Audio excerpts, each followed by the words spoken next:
So, welcome to your reassessment clinic for sport broadcasting module. The idea of this short video is of explaining your assessment by showing how you'll be marked against the marking criteria. So, your reassessment deadline is the 1st of April 2019 at noon, as normal as all modules you had. Similar to your original assessment, what you're required is to discuss Stuart Hall's theory of representation by illustrating and comparing how different media portray or represent fans, athletes, and or sport in general. So you can choose what you want to analyze and compare. The total length of the essay should be 2,800 words, and as an indicative content, your essay should have three main parts. So first you have an introduction where you provide a definition of the subject of your essay. You show also the importance of discussing such subject, let's say is race or is gender, and what are the available theories you can use and you're gonna use. Finally, at the end of the introduction, you need to provide an overview of the remaining structure to your essay. Then the second part of the essay, which is the main body, you need to apply Hall's theory of representation and compare the different media representations of your chosen subject. So, was it gender? Was it race, ethnicity? Was it disability? And finally, you need to provide a conclusion where you're going to show an argument where you stand in relation to the essay brief and especially to Hall's theory of representation.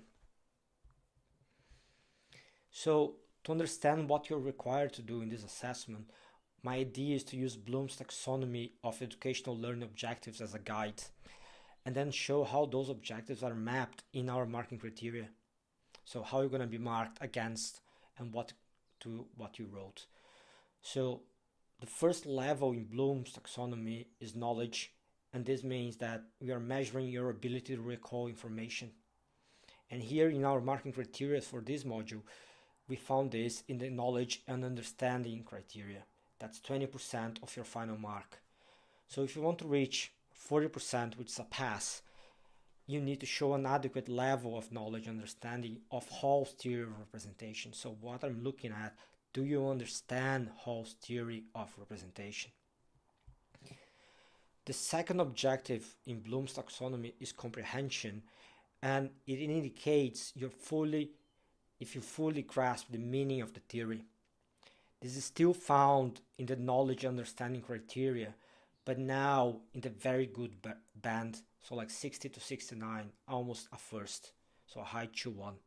So it means that you show a fairly extensive and accurate knowledge and understanding of Hall's theory. Both knowledge and comprehension, those two first levels of educational objectives, are aimed at level 4 modules. And as we are in a level 5 module, what you expect are the next two levels, which are application of the theory and an analysis of a theory or a subject. So application means the ability to use information or Hall's theory in new situations. So can you apply Hall's theory of representation to new situations, to representations that you have chosen? Application now is found on another criteria, which is argument and analysis, and in the adequate band. So which means that you're still asserting, describing more than you are analyzing or providing synthesis. So for the ones that are reassessing, you might look at your comments section and see that I have said that you described far too much and you need to start analyzing and providing synthesis. That's what it means. To move to a higher band as a very good one, this would mean achieving the analysis objective in Bloom's taxonomy. And what it means in our case here is that you show evidence of thinking independently and you can see beyond essay question. The last two levels on Bloom's taxonomy do not apply to us here in the module because we are level 5 and the other two objectives are towards more level 6 and level 7 master's modules. So if we go back to our question, as I showed in the previous slide, and we map those criteria and those objectives, as I just explained, then you can see how you need to show knowledge and comprehension of whole theory of representation, and those are in blue here. Then you need to apply and illustrate how different media represents your chosen topic, and which this is seen as orange. And finally, you need to compare those different representations as a form of analysis. So if you have any questions, please contact me, and good luck with your reassessments.